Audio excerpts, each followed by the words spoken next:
So you might be having this random issue on your Android phone where for some reason the screen is just yellow. Now, this can happen for a few different reasons. The number one reason why something like this could end up happening though for the most part is usually due to your particular Android phone, the screen having some weird issues. Now, to make sure that that's not a random issue going on for your phone, you want to try a couple things. One, you can try restarting your particular Android device. So hold down and find the power button to go and restart it. Go and click that restart button, and you want to see if that ends up fixing something. Sometimes that may end up fixing something, sometimes it may not. But try that. You want to see if that ends up fixing the problem. On top of that, you may want to make sure you don't have some weird profile setup on your Android device. So what you can try doing here is make your way over to your settings application of your particular Android device. You then want to scroll down until you see this display option right here. So tap into display, then this next page is going to come up.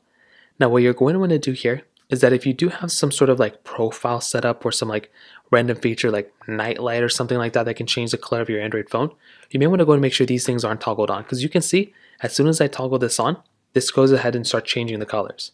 So you want to make sure those types of things aren't turned on if you don't want them to turn on. Colors the same exact way. If the colors look a little bit weird or whatever, you can go and change the colors here too. And some people may accidentally go through and like actually change their color profile of their Android phone. So you want to make sure something like that's not happening either. On top of that, another big thing you may want to try to look out for is your software updates. So what you're going to want to do here is you want to make sure your particular Android phone doesn't have some weird software update it needs to install. So go back into your settings, scroll all the way down until you see System, or if you know where your software update panel is, go find it, click on Update System or System Update. Go ahead and check for an update, see if there's an update available. If there is, go and update your phone.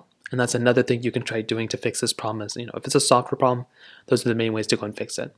If you have any other thoughts or questions, please let me know in the comment section below. Hit the like button, that will mean so much, but definitely hit that subscribe button. More importantly than everything else, I love every single one of you guys. Hopefully I'll catch you guys in the next video.